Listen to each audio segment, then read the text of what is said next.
다음 주 부천 이제 설 연휴인데요.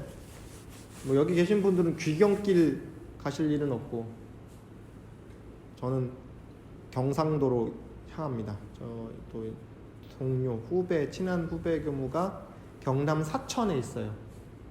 원불교 교무님인데 암자 같은 조그만 훈련원에 계세요.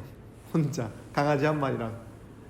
그래서 얼어 죽진 않았나 한번 살피러도 가야 되고, 연휴 때 저는 이렇게 못 만났던 사람들 좀 만나러 가기도 하거든요. 이제 귀경길을 저도 멀리 기차 타고 가기는 좀 어려울 것 같아서 그냥 천천히 차를 끌고 중간중간 쉬엄쉬엄. 저는 사실 개인적으로 운전하는 거 되게 좋아해요. 제가 이렇게 스트레스 푸는 방법 중에 하나가 밤에 올림픽대로는 한강대교 한번 강변북로 한 번씩 타고 이렇게 쭉 갔다가 뭐 일산이나 뭐 어디 뭐 파주까지는 안 가고 그냥 한번 이렇게 쭉 갈 수 있는 데까지 갔다 다시 찍고 오기도 하고. 요즘엔 뭐 그렇게 못 하는데 전에는 그렇게 드라이브 하면서 스트레스 음악 틀어놓으면서 스트레스 푸는 방법으로, 명상이 안 될 때 특히 그런 방법을 많이 썼습니다. 오늘 그 진도가 이제 거의 다 오늘 이제 끝내려고 해요.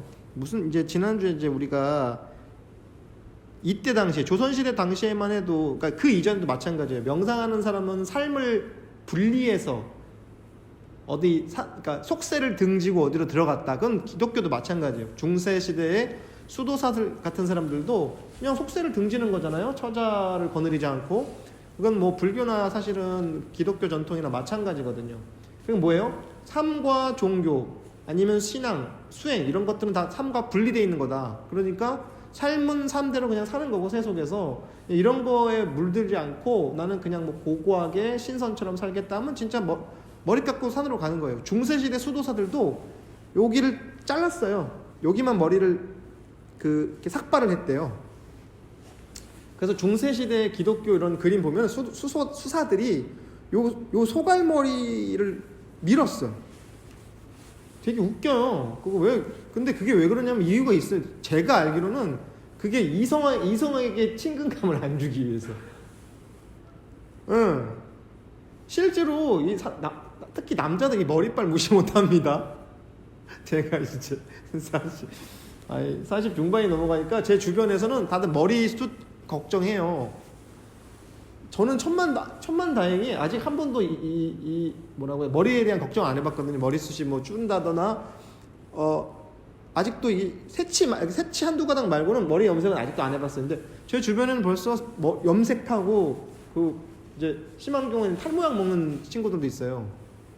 그래서 제 주변에서 저한테 부모님한테 감사해라. 그래서 그런 부분에 있어서 나는 부모님한테 감사해야겠구나 이런 생각이 들긴 하는데, 그러니까 이 머리가 되게 중요한 거죠. 그러니까 옛날에 천주교나 이런 데 수사들도 머리를 이렇게 좀 쳤고, 우리 뭐 불교의 스님들은 말할 것도 없고, 예.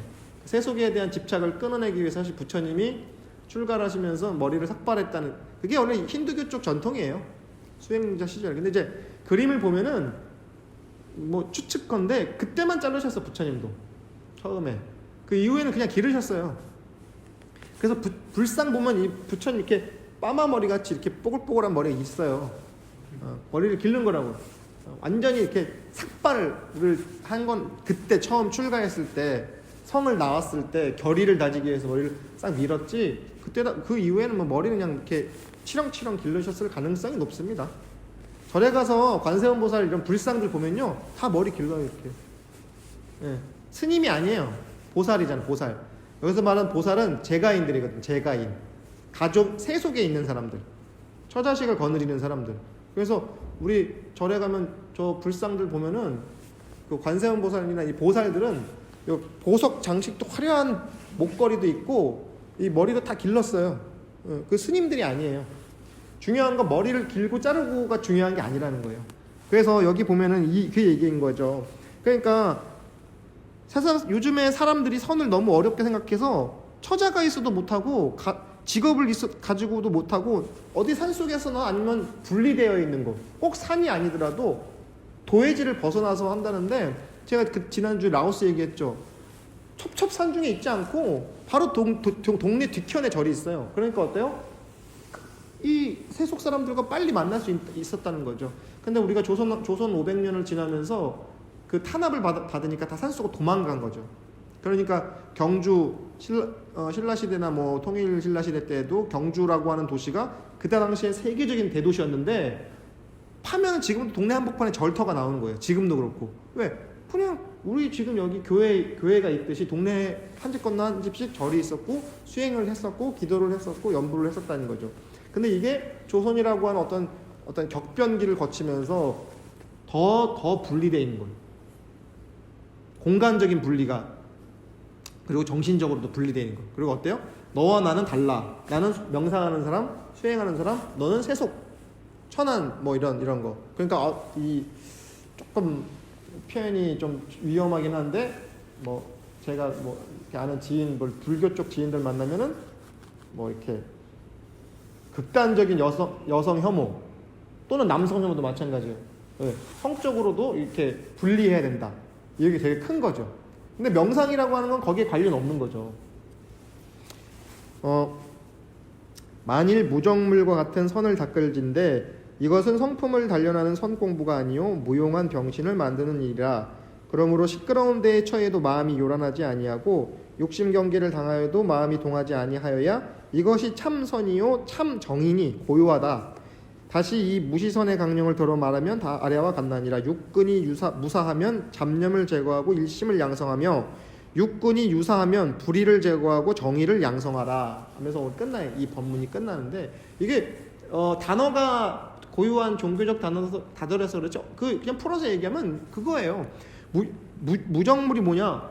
바위, 돌, 나무 이렇게 그러니까 정서가 없어 보이는 것들, 감정이 없어 보이는 것들이 되려고 하는 게 아니라는 거죠. 우리가 이 명상하는 건요, 목석이 되려고 하는 게 아니거든요.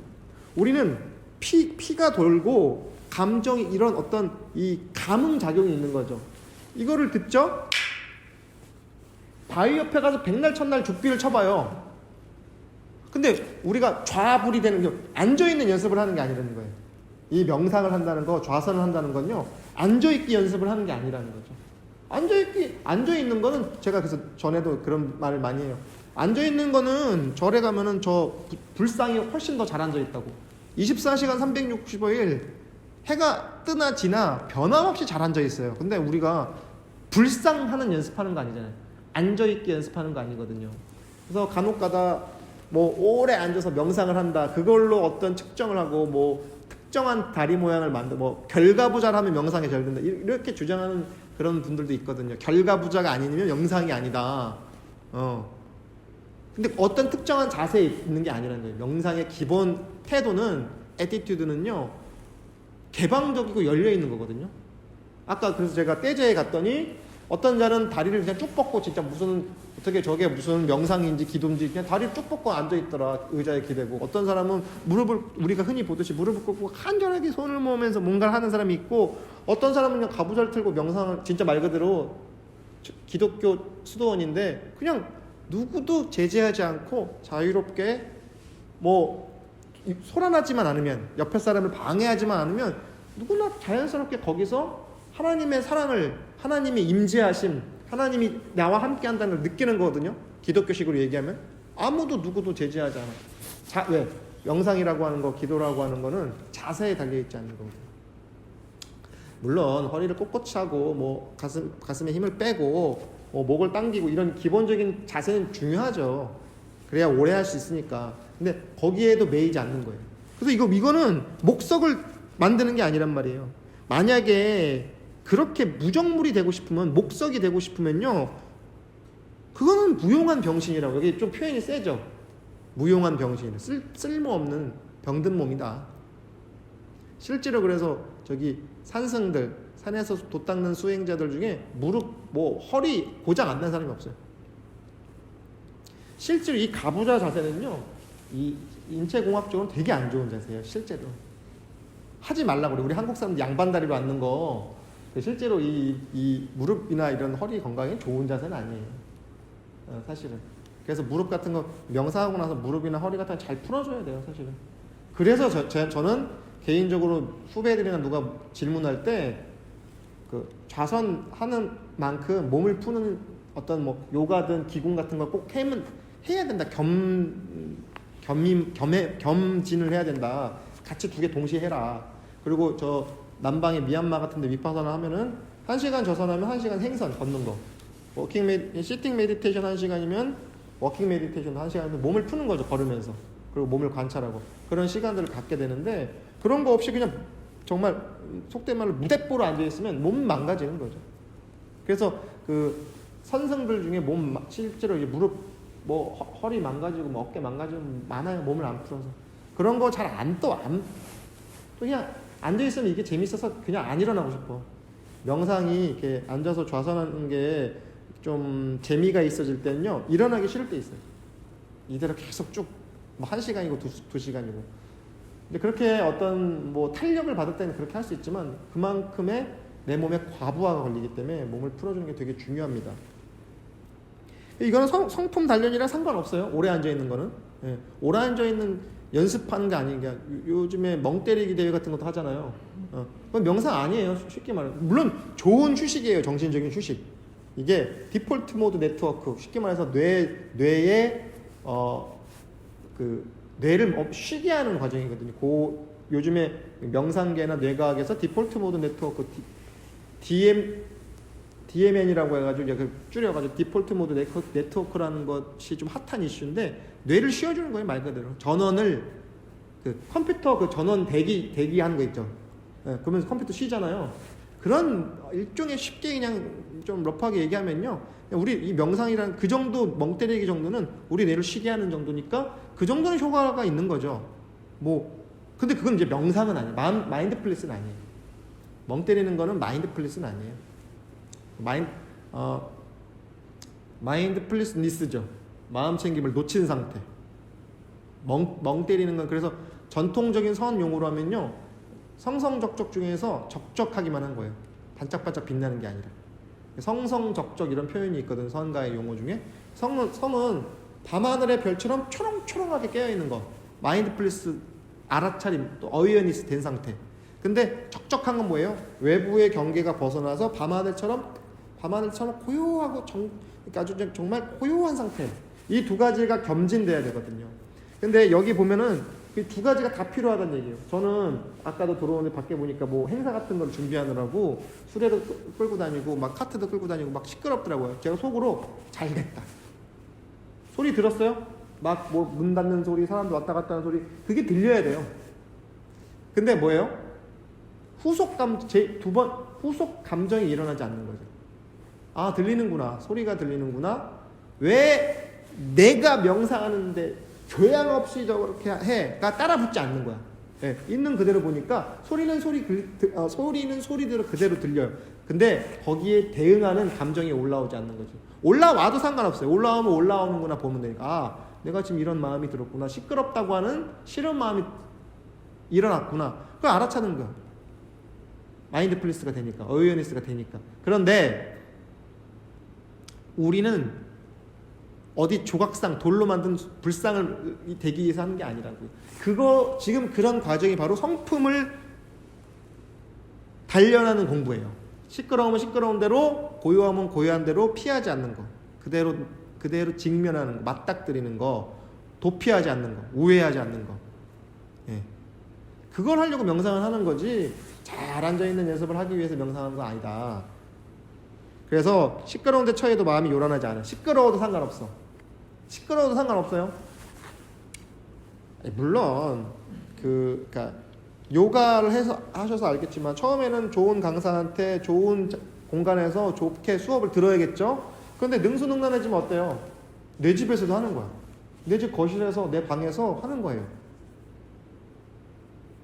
그 정도 트레이닝이니까. 트레이닝 과정은 물론 필요하지만 계속 그냥 강사를 구루 찾아서 구루 쇼핑 하잖아요. 명상가에서 그런 얘기 하거든요. 그러니까 지도자들은 구루 병에 걸려. 내가 구루다, 스승이다. 반대로 따라다니는 사람도 있어요. 구루 쇼핑. 여기서 조금 배워보고, 라즈니 씨가 좋다. 아마 아직 봤어요? 다큐? 라즈니 씨 다큐? 나중에 연휴 때 한번 보세요. 그런 거예요. 아, 여기 가서 배우니까 요즘에는 누가 유행한다더라. 뭐 옛날 같은 거, 뭐 라즈니 씨 살아 있을 때 90년대 초반 같은 데는 또 라즈니 씨가 80년대 90년대 미국 사회를 들었다 놨다 했으니까 그게 이제 한국에도 들어와서 그 장두석이라고 하는 그 개그맨 혹시 아세요? 장두석 부채도사. 아마 모른 척 하시는 아마 모를 수도 있겠다. 저 어렸을 때 부채도사라고 그런 거 무릎팍도사의 선배야. 그 부채도사라고 해서 부채로 웃기는 거 그러니까 개그맨인데 이분이 어느 날 이게 싹 사라졌어요 우리나라에서. 명상가가 돼서 나타났어. 지금 우리나라에서 활동해요. 무슨 명상센터 해요. 아마 그러니까 장두석이라고는 되게 유명한 당시에 되게 유명한 코미디언이죠. 그분이 부채도사라고 하는 걸로 빵 떴거든요. 오래됐다. 90년대 초반이나 됐을 거예요. 근데 어느 날 싹 사라졌어요. 라진이 씨 제자가 된 거죠. 그리고 홍신자라고 하는 우리나라 유명한 무용가 또 저기 라진이 씨 제자가 되고 저도 명상을 초반에 90년대 초반 후반 2000년대 초반 90년대 후반에 라진이 씨 제자들한테 이런 다이나믹이나 쿤달리니 명상 같은 거 있거든. 춤추는 거 그런 명상 거기서 배우 오신 분한테 저도 교습받고 그랬었어요. 음악 틀어놓고 계속 막 몸을 마음대로 막 춤을 추는 거야. 그냥 이게 무슨 댄스를 멋있게 배우는 것도 아니야. 그냥 몸부림. 근데 그거 하면 카타르시스가 확 올라오거든요. 하고 나면 20분 30분 뭐 이상한 희한한 인도 음악 같은 거 틀어놓고 막 춤을 추게 하는 그냥 막. 근데 우리나라 사람들은 이 몸을 움직이는 거에 대한 뭐라고 해야 돼? 이 유교적 관심이 아직도 있어서 몸을 막 춤을 추고 이거에 되게 거부감이 있어서 더 좋아. 거부감이 있는 만큼 이게 열리는 거거든요. 그런 거에 거부감이 없는 사람은 별로 오히려 역설적으로 별로 효과가 없어요. 근데 이 쪽팔려 막 이런 거 있잖아요. 막 이거 뭐 어색해 막 이런 걸 못 이겨내는 사람들이 이제 그 마음의 장벽을 허무는 걸로는 되게 좋죠. 근데 요즘에는 한국 사람들도 뭐 춤추고 이런 거에 막 요즘 막 클럽도 막 가고 일부러도 가는데 근데 명상적 개념으로는 아니지만 몸을 움직이는 거에 뭐라고 해야 돼? 거부감이 그때보다 많이 줄어들었잖아요. 그러니까 초기에는 이게 되게 폭발적이었다고. 네, 폭발적이었어요. 와 이런 것도 있나? 근데 이제 이게 계속 그런 재미를 누리기 위해서 여기서 조금 배워보고 저기서 조금 배워보고 요가도 마찬가지잖아요. 무슨 요가 유행했다가 얼마 전에는 뭐 한 요가 그 비크람 불 떼놓고 하는 거 그런 것도 그런 게 있어요. 인도와 같은 그런 환경을 만들기 위해서 뭐 한여름에도 뭐 이렇게 히터 틀어놓고 요가하고 저 아는 분들도 막 저한테 막 한 요가 가라고 뭐 엄청나다고 막 진짜 땀이 무슨 뭐 비오듯이 쏟아진다. 뭐 그것도 방법이니까. 아니면 뭐 그런 것 아슈탕카 좀 격렬한 요가라면서요.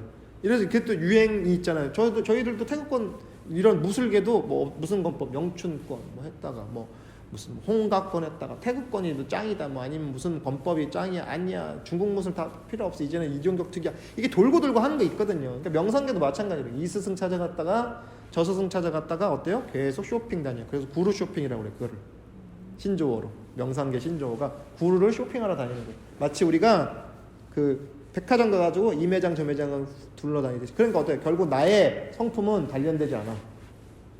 여기서 조금 명상판에 많아요 그런 거.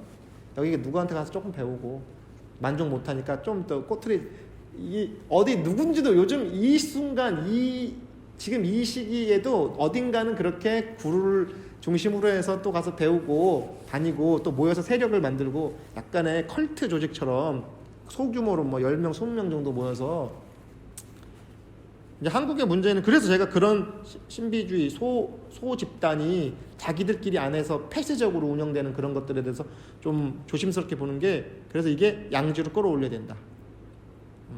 양지로 끌어올려서 그래서 서로 교류하고 토론해야 된다. 그렇게 돼야지 시끄러운 데서도 마음이 요란하지 아니해야지. 그러니까 제가 여러분들한테 핸드폰 끄세요 뭐 이렇게 안 하는 거예요. 왜 여러분들은 인간관계가 좀 별로 안 좋은가? 왜 명상 시간에 아무도 전화가 안 오지? 핸드폰을 끄는 거예요? 네. 울려야 돼요. 그때 마음이 일어나잖아요. 그 소리를 듣고 자극에 어떻게 반응하느냐가 중요한 거거든요. 그냥 핸드폰도 끄고 뭐 불도 끄고 외부의 어떤 육군, 안이비설신이 눈, 귀, 코, 혀, 몸, 마음 이런 어떤 감각기관을 차단하는 거면은 그럼 누구 명상 못 하겠습니까? 옛날에는 그런 것도 있었어요. 그 명상 탱크라고 해가지고 물 탱크 같은 데 안에 들어가서 그 어떤 엄마의 모태에 있었던 체험을 하는 그런, 그럼 어때요? 물속 같은 데 들어가는 거예요. 되게 유행했었어. 2000년 초반에 우리나라 그런 거 몇백만 원씩 주고 수입해가지고 그 안에 들어가 있는 거예요, 그냥. 그럼 어때요? 감각기관이 차단되니까 되게 명상적 체험을 하는 거죠. 중요한 건 뭐합니까? 다시 나오면 원위치예요. 다시 나오면 원위치. 그러니까 어때요? 그거를 차단해서 막는 게 아니라는 거예요. 그거를 오히려 개방하고 그 감각기관에서 느껴지는 다양한 감각들을 그대로 수용하고 받아들여야 된다고요. 들리는 거를 야 시끄러운데 죽기 외쳐 이게 아니라고요. 딱 민호 씨 이거 이런 거 나는 명상하는 내가 이름 왜 불러 짜증나게 지금 나 지금 테스트하는 거야? 이게 아니라고요. 민호 씨 네 하는 거 이거 하려고 명상하는 거예요. 의심하지 않는 거라고요. 처음에 왜 부르지? 대답해야 되나? 말아야 되나? 이거 아니라고요. 민호 씨 네 이거 하려고 하는 거예요. 세상에 이거 하려고 이거 지금 이러고 있는 거예요? 라고 생각 들 정도로 단순한 거라고요. 나중에 아마 제 얘기가 확 와닿을 때가 있을 거예요. 디현 씨 이거 하려고 하는 거라고요. 네. 왜 부르지? 왜 명상하는 날 왜 부르는 거야? 나를 부르는 저 말에는 무슨 의미가 있겠지 하면서 계속 지금 뭐라고 해? 그러니까 너의 다리 긁고 있는 거예요. 그래서 그래야지 마음이 욕심이 나도 마음이 안 동한다고요. 제가 저희 동네에 예전에 로또 명당 그런 게 있었어요. 저희 집에 저희 그 집 근처에. 그래서 저희 어머니가 이 얘기를 했나? 어머니가 저를 데리고 저를 되게 학생 때였어. 대학원 다닐 때 방학 때 집에를 갔는데 지금 막 거의 집에를 안 가는데 제가 바쁘다는 핑계로 다급하게 제 손을 잡고 저를 차에 뭐 운전을 하라고 시켜가지고 어디를 가자고 그러는 거예요. 그래서 어디를 뭐 가서 갔더니 로또 명당 그 로또 복권 파는데 저는 한 번도 로또를 해본 적이 없어요. 그 전까지는 로또를 해본 적이 없어요. 뭐 제가 그러면 로또 하는 사람 한심하다 아니라니까요. 그냥 내가 그냥 안 맞는 거야. 근데 저보고 빨리 번호 6개 불을 찍으라는 거예요. 한 번도 안 해봤으니까 뭘 찍으라는 얘기냐고. 시험을 보는 것도 아니고. 그러니까 그럼 그냥 아무 숫자나 말해보라는 거예요. 그래서 저는 모르니까 막 4자리 5자리 얘기했더니 아니라는 거예요. 두 개씩 6개인가? 뭐 7개인가 얘기해야 된대. 뭘 하냐. 나는 막 그냥 스트레스. 뭐 이런 거 왜 데리고 왔냐고. 그러니까 야, 너 기도하잖아. 너 종교인이잖아. 너 기도빨이 있을 거 아니야. 됐겠습니까? 당연히 안 되죠. 이런 데 욕심 경계에 쓰려고 하는 게 아니에요. 여러분이 명상하는 거, 그럼 명상하는 사람들은 가난하게 살아야 되나요? 그것도 아니라니까요. 명상하는 사람은 부자가 될 수도 있고 가난해질 수도 있어요. 거기에 그걸 그냥 열어놓는 거예요. 명상하는 사람 부자가 될 수 있죠. 명상하는 사람 가난해질 수 있죠. 명상하는 사람은 그냥 그렇게 살 수 있죠. 명상하는 사람 성공할 수 있죠. 명상하는 사람도 실패할 수 있죠. 요즘에 이제 성공을 위한 뭐 이런 거, 뭐 끌어당김의 법칙 이런 거 있잖아요. 끌어당길 만한 짓을 해야 끌어당겨지지. 삶은 밀어내는 삶을 살면서 그냥 계속 마음속에 끌어당김을 한다고 하게 끌어당겨지냐고요. 끌어당겨질만 해야지 끌어당겨지는 거예요. 그거는. 끌어당김이 있죠. 저는 있다고 봐요. 근데 왜 어떻게 해야 끌어당겨지죠? 끌어당길 만한 일을 하면 끌어당겨지죠. 인간관계도 마찬가지. 내가 민호 씨한테 관심 갖고 이렇게 밥이라도 사주고 말이라도 좋게 해줘야지. 같이 이렇게 만나야겠다는 생각이 드는데 오나 말거나 이건 이러고 내고 있는데 마음속으로는 윤민호 씨랑 친해져야겠다. 이게 친해집니까? 이게 원불교에서 말하는 사실불공이라고 합니다. 원불교적 관점에서는 당연한 거. 친해지고 싶으면 잘해주면 돼요. 근데 이러는 거죠. 하나님, 내 윤민호 씨랑 친해지게 하려면 어떻게 해야 되죠? 윤민호 씨랑 친해지게 해주세요. 이러고 있는 거라고요. 실제 왔는데 대면하고 있는데.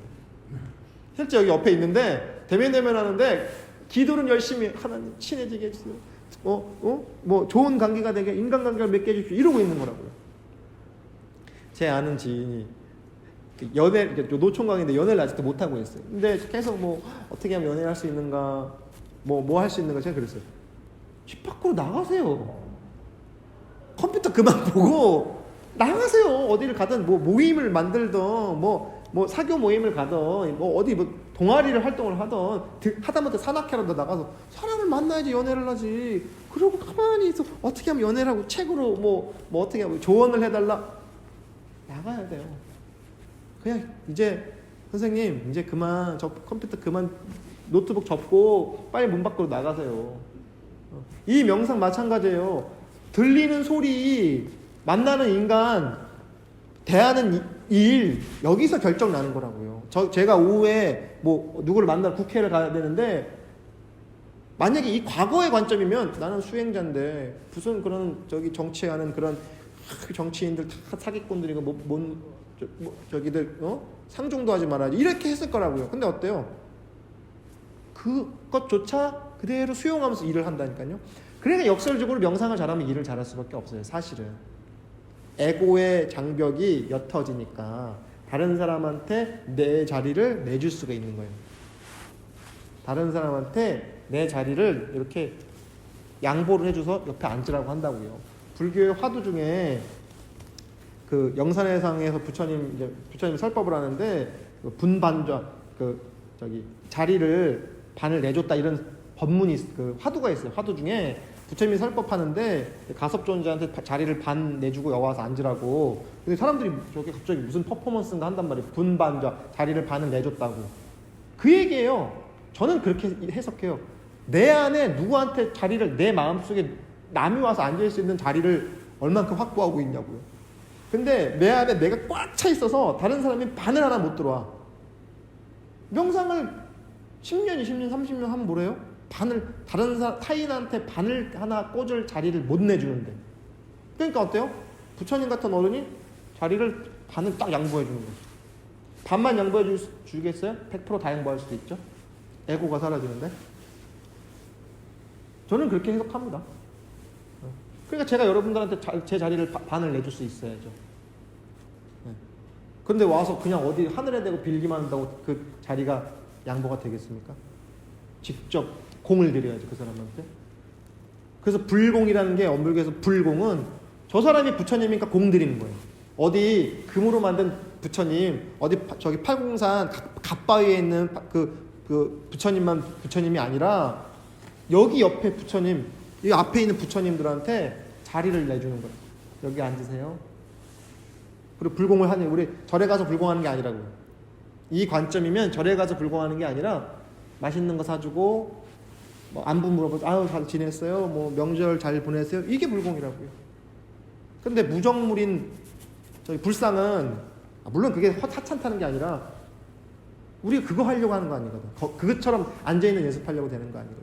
그래서 지난주 얘기처럼 원래 선빵은 불상을 안 모셨다고요. 불상을 모시면 안 돼. 화려하게 장식을 하면 안 돼. 단순해야 돼. 단순해야지 애둘러 가지 않고 곧장 갈 수 있어요. 그게 지름길이에요. 애둘러 가지 않으니까. 나 있는 길을 그냥 뚜벅뚜벅 가는데 사실 그게 지름길이야. 애둘러 가지 않고. 아는 길이라고 자만하는 것도 아니고 모르는 길이라고 두려워하지도 않아. 네, 그냥 뚜벅뚜벅 가니까. 멈추지 않고 가는 거. 인생 한 방 아닙니다. 잽을 계속 날리는 거예요. 잽을 계속 날려가지고 어때요? 문을 두드리는 거예요. 문을 두드리는 거예요. 그렇게 되면 맞으면 뭐가 되면 육근이 무사하면 우리가 일이 없을 때 일이 없을 때 그때 어때요? 일심을 양성한다. 일이 없으면 참선하고요. 육근이 무사하면 일이 있을 때는 뭐예요? 불의를 제거하고 정의를 양성하라고 했어요. 이게 되게 중요한 거예요. 그러니까 명상도 이제 정의를 외치는 거예요. 왜 정의를 외쳐요? 사회와 내가 분리되어 있지 않으니까. 불의한 일에는 저항하는 거예요. 원래 그래서 실제로 중국에서도 선사들은 사회의 문제에 개입했어요. 그래서 그 대해라고 하는 이 간화선을 만들었다고 하는 대해라고 하는 큰 스님, 우리나라에서 되게 좋아해요. 이 대해 스님이 송나라 때 사람인가 그런데, 송나라 때는 뭐가 있냐면 중국에서 역사적으로 봤을 때 그 송나라는 원래 한족들 정통 정권인데, 이때 북방에서 많은 이민족들이 막 이렇게 뭐 금나라니 뭐니 이렇게 해서 막 전쟁에서 나중에 이제 송나라가 남송으로 쪼그라들고 이제 망하잖아요. 그 이민족들, 만주족들이나 이런 이민족들에 의해서. 그러니까 어때요? 정국이 불안하다고. 근데 이 대해라는 스님은 스님임에도 불구하고 오랑캐 들고 싸워야 된다고. 막 그래서 그 황제한테 막 상소문도 올리다가 감옥도 가고 막 그래요. 스님인데 도만 닦은 게 아니라고. 자기가 생각하는 정의로운 일에 뛰어들어. 서산대사, 지난주에 얘기했던 서산대사 있죠? 승병을 일으켰잖아요. 이분이 자기 제자인 사명대사와 함께 그 승병을 일으켜요. 산에서 돈만 닦은 게 아니라고. 우리 백성들이 외적들에 의해서 죽음을 당하고 있는데 억울하게 어떡하냐. 내가 살생을 하면 안 되는 스님이지만 그 계율을 어기더라도 더 큰 가치를 위해서, 정의를 위해서 스님이지만 창칼을 드는 거죠. 그러니까 이 진짜 명상을 잘하고 수행을 잘하면 어때요? 중생들이 우짖는 소리를 안 들릴 수가 없어. 그러거나 말거나 난 도 닦겠다. 이거 다 폐쇄하고 육근, 눈, 귀, 코, 혀, 몸, 마음을 딱 닫아 거는 게 아니라 더 잘 들려. 중생들이 슬퍼하고 괴로워하는 게 잘 들리니까 어때? 죽어가는 소리 나는 더는 들 수 없다. 우리도 창을 들고 나서자. 그래서 살생이라고 하는 그 불교에서 가장 금기시하는 계율조차도 잠시 내려놓고 싸우는 거예요. 진짜 명상가들. 사실은 서산대사 이후에는 조선시대 불교에 큰 스님이 안 나온다고 할 정도로 사실 되게 수행의 수준이 높은 스님이거든요. 그냥 뭐 이렇게 어디 진짜 허접한 스님이 아니라고. 서산대사는 선가귀감이라고 한 아주 그 이후에 그 정도의 필적하는 불교에서 그 책이 안 나왔어요. 근대까지도. 그 정도로 아주 고도의 수행을 했던 분인데도 결국은 어때요? 그러니까 우리나라 사람들 사명대사니까 이제 의병장으로만, 승병장으로만 알고 있지만 아니라고. 실제로 정말 높은 깨달음을 얻은 스님이었어요. 그래 어때요? 중생들의 그 소리가 다 잘 들리는 거죠. 그래서 내 한 몸을 던지는 거예요. 투신하는 거예요. 투신. 그래서 이 육군이, 그러니까 여러분이 일 없을 때는 참 명상하는 거고요. 일 있을 때는 정의롭게 일하는 거예요.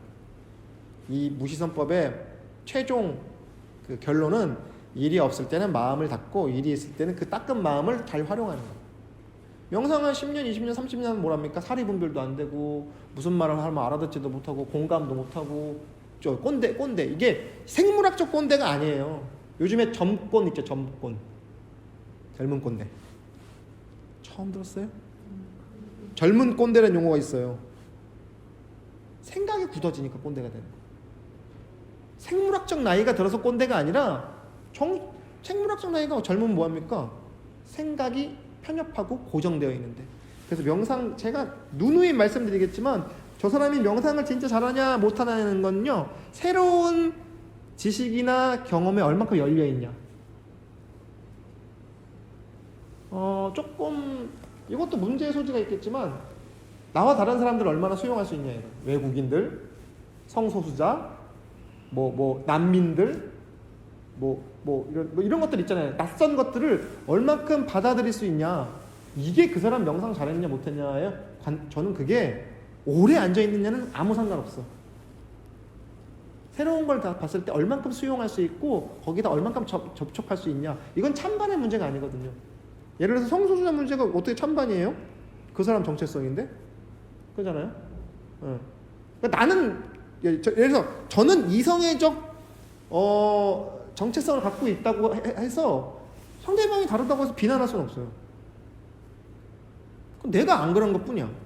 그렇다고 너희들은 너의 정체성에 대해서 내가 왈가왈부할 필요는 없다는 거죠.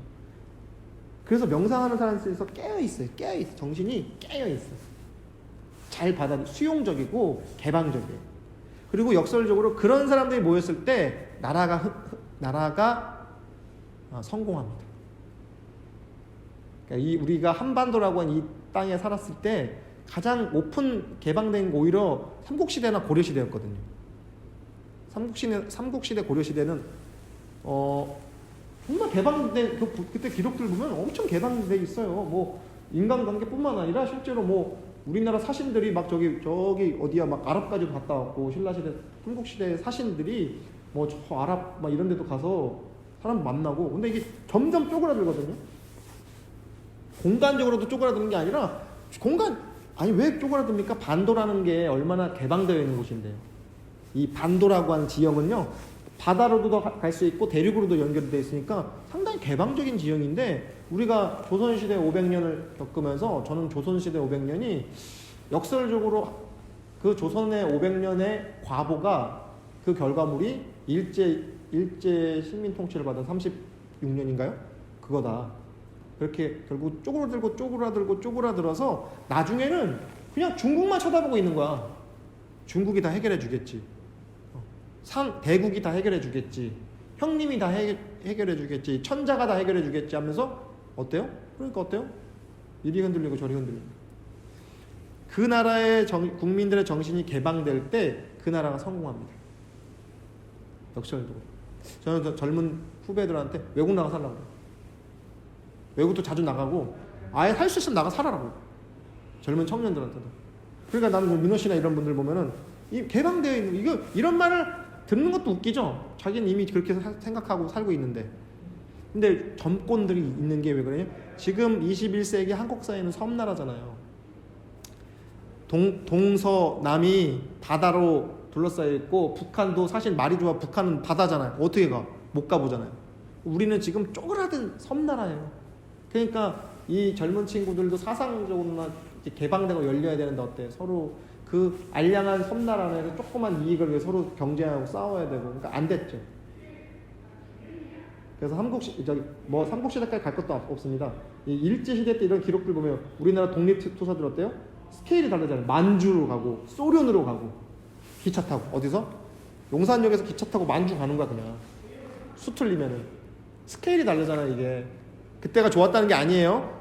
공간적인 개방감이 엄청난 거예요. 그래서 어때? 시베리아까지 가는 거예요 기차 타고. 마음 먹으면. 철도 타고 뭐 며칠 걸리겠지만. 근데 지금은 어때요?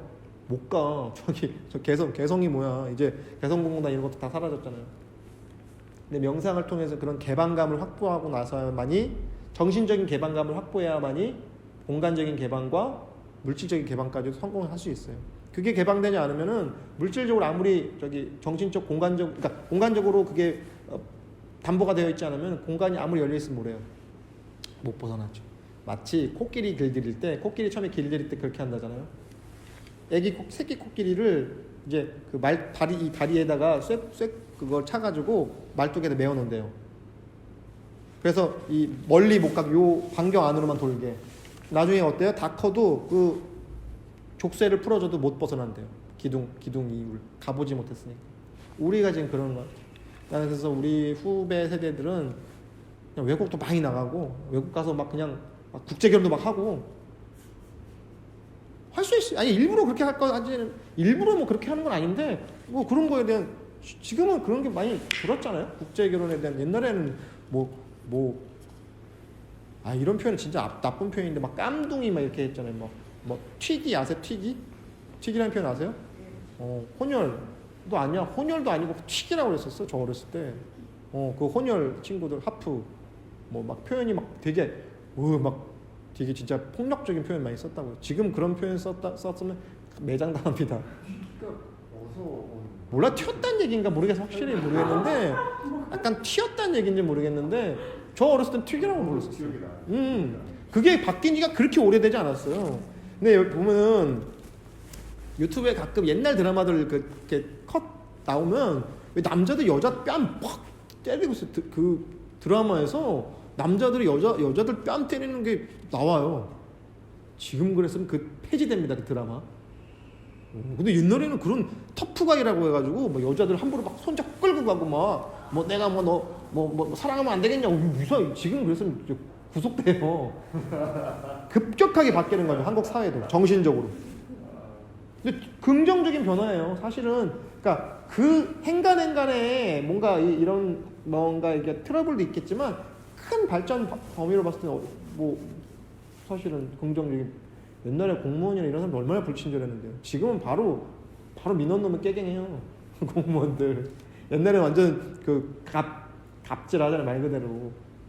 그 지금 재벌들이 이렇게 뭐라고 해야 돼? 이렇게 그 기사들한테 함부로 하는 거.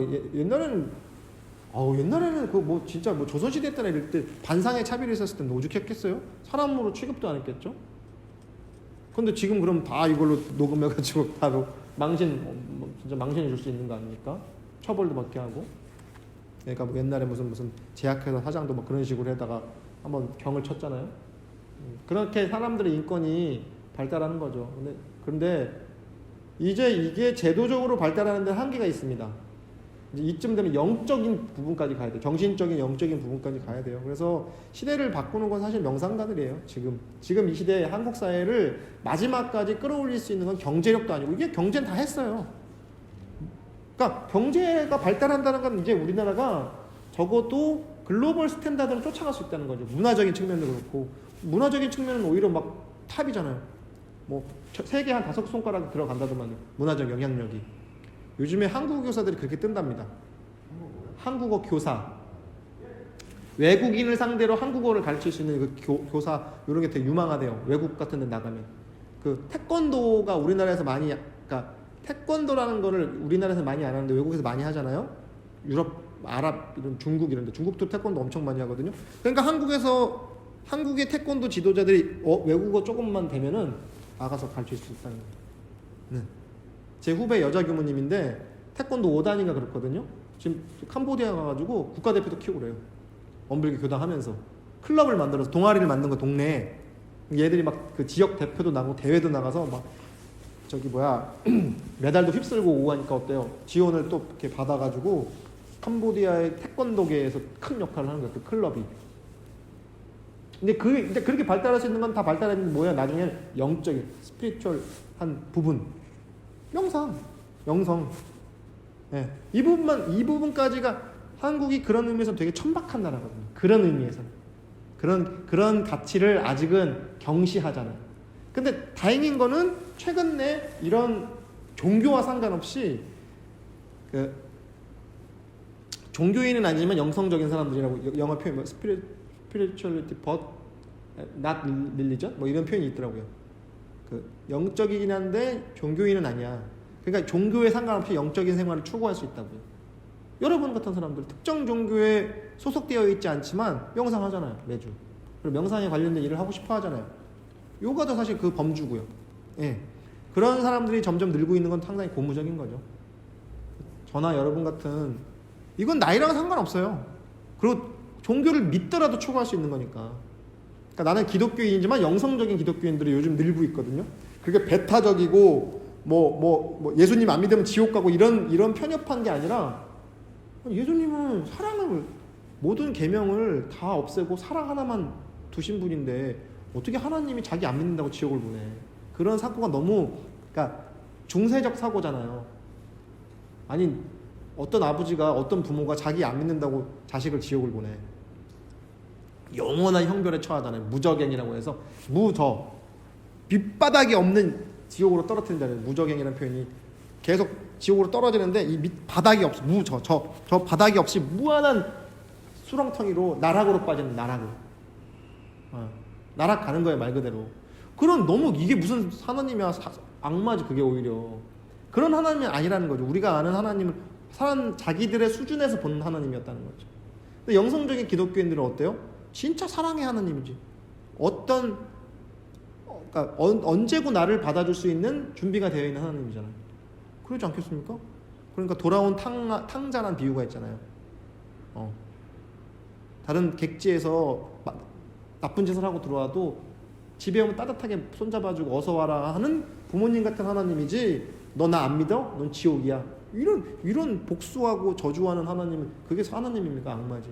그러니까 영성적인 기독교인들은 이미 눈을 뜬 거죠. 그거는 그때 당시 사람들의 수준에서 본, 자기를 투사해서 본 하나님이죠. 예. 여러분이 본 만큼만 보이는 거거든요. 여러분의 수준만큼만 하나님을 보는 거고 부처님을 보는 건데, 그들은 자기들 수준에서 하나님을 이해한 거거든요. 그러니까 형벌을 주고 벌을 주고 지옥에 떨어뜨리는 하나님이 필요했던 거야. 근데 그렇지 않은 거죠, 지금은. 하나님은 무한한 사랑인 거죠. 끝없는 사랑이고, 상대를 벗어난 절대적인 사랑이에요. 그러니까 대가가 없는 하나님. 너 나한테 이렇게 요만큼 해줬으니까 내가 이만큼 복 줄게 하는 하나님이 아니라고요. 아이고